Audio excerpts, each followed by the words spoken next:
Kesultanan Delhi,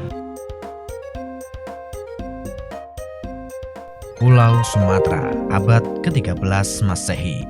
Pada masa-masa tersebut, di pesisir timur Sumatera, berdiri sebuah negeri yang bernama Kerajaan Haru. Nama kerajaan ini tidak terlalu dikenal dalam khasanah sejarah Nusantara. Namun, dalam berbagai catatan sejarah, Kerajaan Haru sudah memiliki hubungan dengan berbagai kerajaan lain seperti Pasai, Malaka, Jambi, hingga Majapahit. Nama Haru disebutkan dalam kitab Negara Kertagama yang ditulis oleh Empu Prapanca. Gajah Mada, Patih Amangku Bumi Majapahit, menyebut nama Haru dalam orasinya yang legendaris, Sumpah Palapa. Nama Haru juga ditemukan dalam kitab klasik Melayu, Sulalatus Salatin. Kitab ini berisi tentang sejarah raja-raja yang memimpin di berbagai kerajaan Melayu. Rujukan lainnya yang ditemukan dalam Summa Oriental yang ditulis oleh Tome Pires, seorang Portugis yang menjelajah ke Nusantara. Summa Oriental menyebut Haru sebagai kerajaan besar dengan pelabuhan yang ramai. Dalam catatan Tome Pires itu juga disebutkan kekuatan armada angkatan laut Haru yang berhasil mengendalikan perairan di Selat Malaka. Di masa kebesarannya, kekuasaan kerajaan Haru membentang dari Sungai Tamiang hingga Sungai Rokan. Di tahun-tahun pertengahan abad 13, beberapa catatan sejarah menuliskan bahwa Islam sudah masuk ke Haru. Catatan sejarah klasik yang bisa dijadikan rujukan adalah Sulalatus Salatin dan Summa Oriental. Catatan dari Cina juga mengonfirmasi tentang kerajaan Haru yang telah menjadi Muslim. Tahun 1282, utusan politik dari Haru mengunjungi Cina yang ketika itu di bawah kekuasaan dinasti Mongolia Kubilai Khan. Ahli sejarah Cina pasca dinasti Mongol, Feixin, menuliskan bahwa kerajaan Haru terletak di Pulau Sembilan yang strategis karena anginnya sangat baik untuk pelayaran.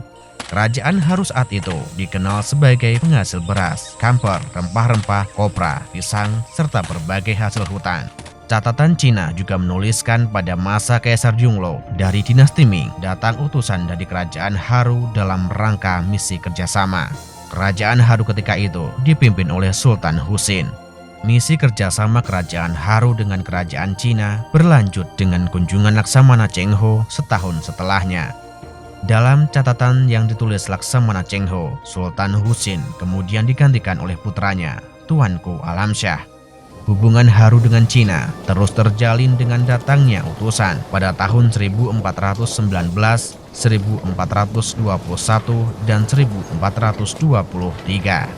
Tahun 1431, Laksamana Cheng Ho kembali datang ke Haru dengan membawa hadiah dari Kaisar Cina untuk Tuanku Alam Shah. Setelah itu, tidak ditemukan lagi catatan dari Cina tentang kerajaan Haru. Di abad ke-15, Haru merupakan kerajaan besar yang berdiri sejajar dengan Pasai maupun Malaka. Salah satu peninggalan kerajaan Haru yang masih bisa ditemukan adalah Benteng Putri Hijau. Bukti kebesaran kerajaan Haru di masa lalu ini terletak di Kecamatan Namurambe, Kabupaten Deli Serdang. Sampai abad ke-15, berbagai catatan sejarah tentang Haru menunjukkan bahwa pusat pemerintahan kerajaan tersebut berada di pedalaman. Sedangkan Delhi dikenal sebagai bandar pelabuhan yang sempat menjadi pusat perdagangan di perairan Malaka. Pertumbuhan Malaka yang kemudian diikuti oleh munculnya Kesultanan Aceh mengubah peta perdagangan di sekitarnya. Pelan tapi pasti, Delhi tidak lagi menjadi bandar besar perdagangan di perairan Malaka. Memasuki abad ke-16, Kerajaan Haru berubah namanya menjadi Kerajaan Guri. Dan namanya berubah lagi pada abad ke-17 menjadi Kerajaan Delhi. Di kisaran abad ke-17 tersebut, di masa Sultan Iskandar Muda, Aceh yang telah tumbuh menjadi kesultanan besar memperluas kekuasaannya hingga ke Delhi. Pasukan Kesultanan Aceh dipimpin oleh Tuanku Paduka Gocah Pahlawan. Dalam pertempuran singkat, Bandar Delhi berhasil dikuasai Aceh. Tahun 1613, tidak lama setelah Bandar Delhi jatuh, giliran ibu kota kerajaan Aru jatuh. Namun, dalam beberapa tahun ke depannya, pemberontakan secara terus-menerus terjadi di Delhi. Pada tahun 1632, untuk menghentikan pemberontakan tersebut, Sultan Iskandar Muda menunjuk panglima perangnya, Sri Paduka Gocah Pahlawan, sebagai wali negeri atau wakil dari Sultan Aceh di negeri Delhi. Selain penaklukan Delhi, Sri Paduka Gocah Pahlawan adalah panglima perang yang memimpin pasukan Aceh melawan Portugis. Serangkaian ekspedisi militer Kesultanan Aceh ke beberapa tempat seperti Pahang, Kedah, dan Nias juga dipimpin oleh Sri Paduka Gocah Pahlawan.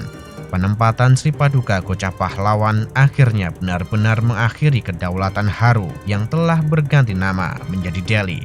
Di masa selanjutnya, Delhi akan berkembang dan tumbuh menjadi kesultanan yang berdaulat ketika Aceh mulai melemah. Kerajaan Delhi akhirnya menjadi vasal dari Kesultanan Aceh setelah serangkaian ekspedisi militer yang dipimpin oleh Sri Paduka Gocah Pahlawan. Tahun 1632, Sultan Iskandar Muda menunjuk Sri Paduka Gocah Pahlawan sebagai Datuk Tunggal atau Wali Negeri untuk menjaga stabilitas politik dan keamanan Delhi, sebuah jabatan yang setara dengan Perdana Menteri. Pada pergantian masa dari abad 16 ke 17, perairan Semenanjung Malaka terbagi dalam dua kekuatan utama, Aceh dan Malaka. Malaka ketika itu di bawah kekuasaan Portugis. Sedangkan di ujung utara Sumatera, Aceh telah menjadi kekuatan yang siap menantang Portugis. Demi menghadang pengaruh Portugis di pesisir timur Sumatera, Kesultanan Aceh mengirimkan serangkaian ekspedisi militer. Ekspedisi militer ke pesisir timur Sumatera itu dipimpin oleh Sri Paduka Gocah Pahlawan. Tahun 1612, pasukan Kesultanan Aceh yang dipimpin Sri Paduka Gocah Pahlawan berhasil menguasai Haru.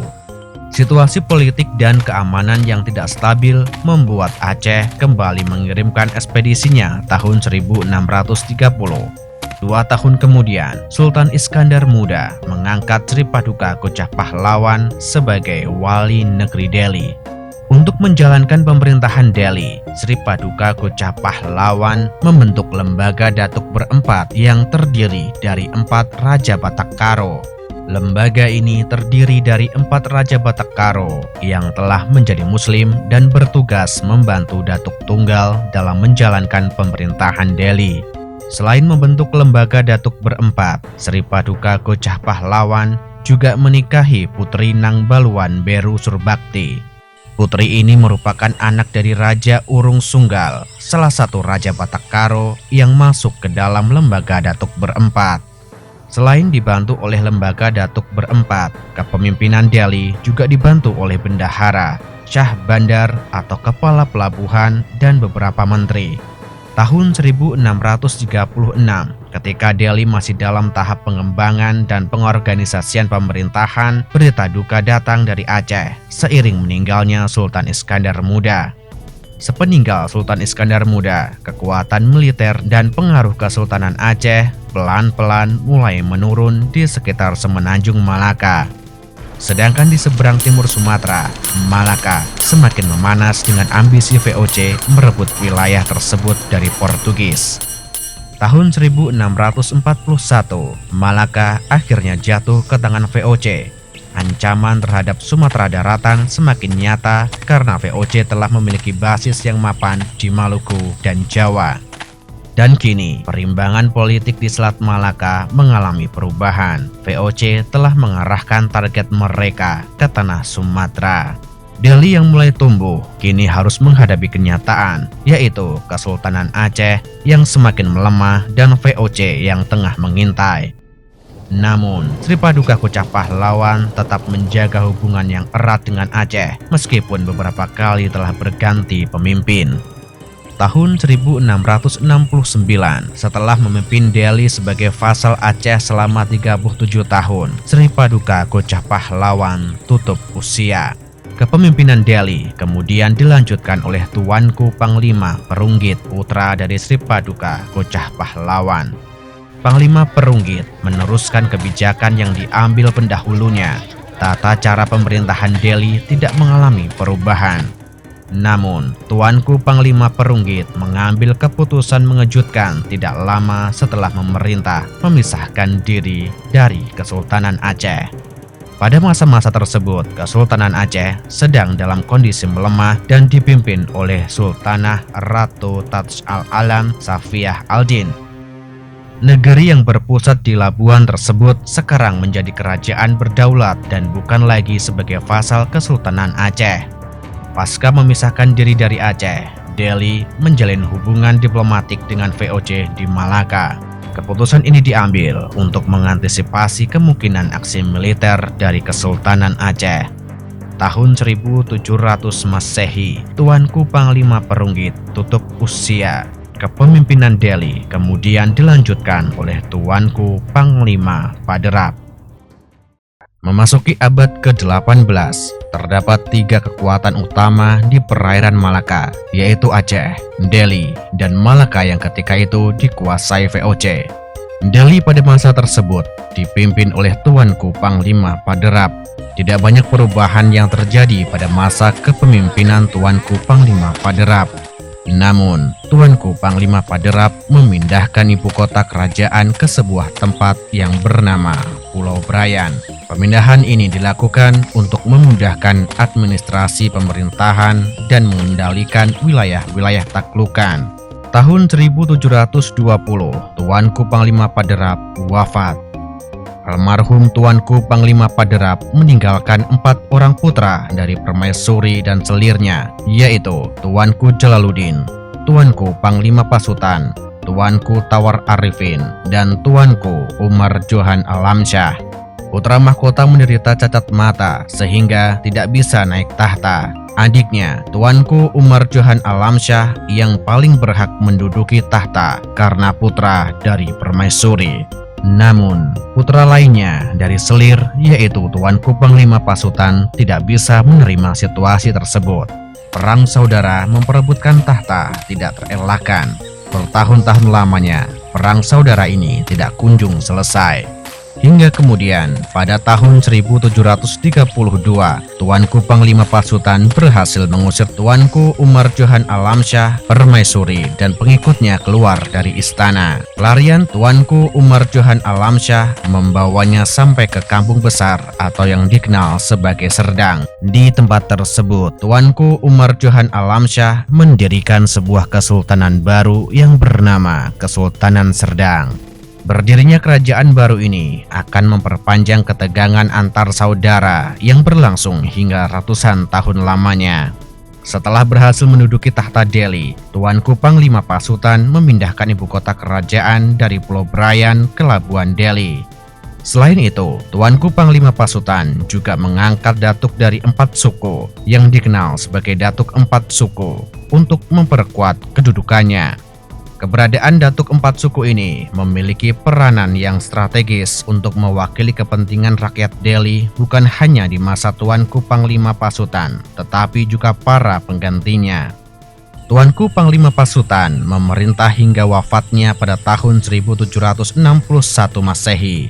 Kepemimpinan Delhi kemudian dilanjutkan oleh Tuanku Panglima Gandar Wahid.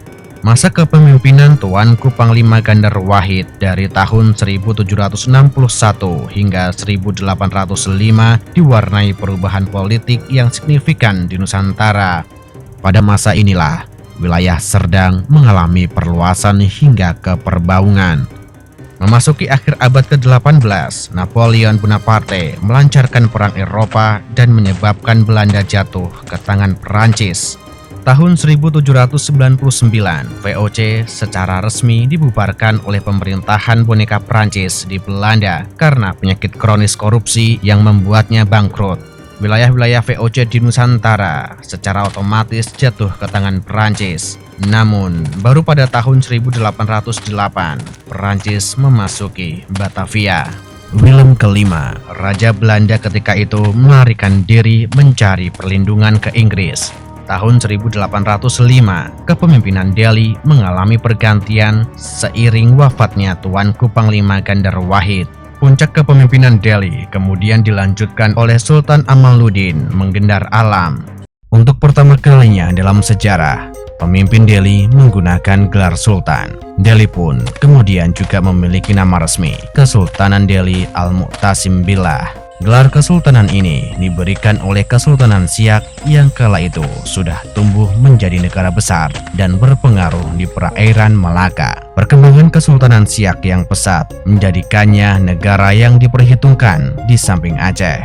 Sultan Amaluddin Menggendar Alam mengambil kebijakan yang secara politis menguntungkan Delhi, yaitu menjaga kedekatan hubungan dengan Aceh dan Siak. Sementara itu, pada tahun 1811 Masehi, pasukan Inggris yang dipimpin oleh Thomas Stamford Raffles berhasil merebut Batavia dari tangan Perancis. Jatuhnya Batavia mengakhiri kekuasaan Perancis. Inggris selanjutnya berkuasa pada bekas jajahan VOC di Nusantara. Tahun 1814, berdasarkan Traktat London, Inggris mengembalikan kekuasaan atas Jawa dan seluruh Nusantara kepada Belanda. Sebagai gantinya, Belanda memberikan Malaka kepada Inggris. Tahun 1818, Traktat London mulai dilaksanakan. Malaka yang strategis kini dikuasai Inggris. Namun, berdasarkan Traktat London, Inggris tidak akan mengusik tanah Sumatera. Belanda pun kembali ke Batavia, melanjutkan hegemoni mereka di Nusantara setelah VOC. Sultan Amaluddin Menggendar Alam menjadi saksi perubahan politik di Nusantara. Sampai masa pemerintahannya berakhir, tidak ada kontak apapun baik dengan Inggris dan Belanda.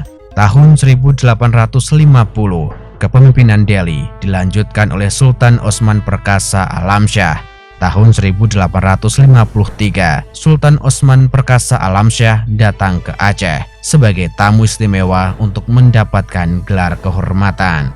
Kesultanan Aceh menganugerahkan kepada Sultan Osman Perkasa Alamsyah sebagai penguasa negeri Delhi dengan seluruh wilayah taklukannya yang meliputi Bajan, Pasir Putih, dan Ayam Denak. Tahun 1858, kepemimpinan Delhi dilanjutkan oleh Sultan Mahmud Al-Rashid Perkasa Alamsyah. Pada masa kepemimpinannya inilah mulai terjadi kerjasama dengan Belanda melalui pembukaan perkebunan tembakau pada tahun 1862. Setahun berikutnya, perjanjian baru dibuat yang isinya bahwa lahan perkebunan tembakau tidak akan diserahkan kepada orang-orang Eropa. Di abad ke-19, tembakau merupakan komoditas yang bernilai sangat mahal di Eropa. Kesultanan Delhi mendapatkan keuntungan besar dari perkebunan-perkebunan tembakau tersebut. Tahun 1872, Sultan Mahmud Al-Rashid Perkasa Alamsyah tutup usia. Beliau dimakamkan di kota Masjid Labuan Delhi. Tahta Kesultanan Delhi kemudian dipegang oleh Sultan Ma'mun Al-Rashid Perkasa Alam. Saat-saat tersebut, Kesultanan Delhi berada dalam kemakmuran dari hasil perdagangan tembakau. Teknologi kapal uap membuat pengangkutan tembakau ke Eropa bisa dilakukan dalam skala besar dan lebih cepat. Sementara itu, Medan juga tumbuh sebagai kota besar setelah Belanda menjadikannya sebagai ibu kota Karisidenan Sumatera Timur. Melihat perkembangan Medan yang pesat, tahun 1888, Sultan Ma'mun Al-Rashid Perkasa Alam memutuskan membangun sebuah istana yang kelak akan bernama Istana Maimun. 18 Mei 1891, Istana Maimun diresmikan dan ibu kota Kesultanan Delhi dipindahkan ke Medan. Selain Istana Maimun, Sultan Ma'mun Perkasa Alamsyah juga membangun Masjid Raya Al-Masun yang diresmikan pada 10 September 1909. Tahun 1906, dimulailah pembangunan kantor kerapatan. Kantor ini berfungsi sebagai mahkamah keadilan atau sejenis pengadilan tinggi di zaman sekarang. Tahun 1924, tanggal 11 September, Sultan Ma'mun Al-Rashid Perkasa Alamsyah tutup usia. Beliau dimakamkan di kota Masjid Al-Mansun Delhi. Tahta Delhi kemudian dilanjutkan oleh Sultan Amaluddin Sani Perkasa Alamsyah. Di masa-masa pemerintahan Sultan Amaluddin diwarnai instabilitas politik dan militer seiring pecahnya Perang Dunia Kedua. Januari 1942, pasukan Kekaisaran Jepang mulai menyerbu kawasan Nusantara. pasukan Belanda tidak mampu menahan serangan Jepang. 8 Maret 1942, Belanda menyerah kepada Jepang. Maka berakhirlah kekuasaan Belanda selama ratusan tahun lamanya. Dan kini Jepang mengambil alih Nusantara, termasuk Kesultanan Delhi. Perang Dunia Kedua tidak berlangsung lama. Pada 15 Agustus 1945, di atas kapal perang Missouri yang berlabuh di Teluk Tokyo, Jepang menyatakan menyerah kepada sekutu. 2 hari setelah menyerahnya Jepang, Soekarno-Hatta membacakan proklamasi kemerdekaan Indonesia.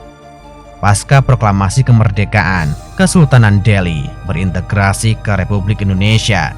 Saat itu, Kesultanan Delhi masuk ke dalam Provinsi Sumatera Timur. Dan sekarang, setelah beberapa kali terjadi pengembangan provinsi, Kesultanan Delhi menjadi bagian dari Provinsi Sumatera Utara.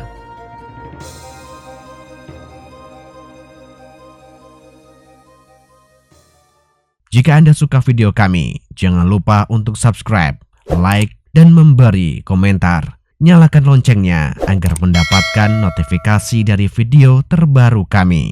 Terima kasih.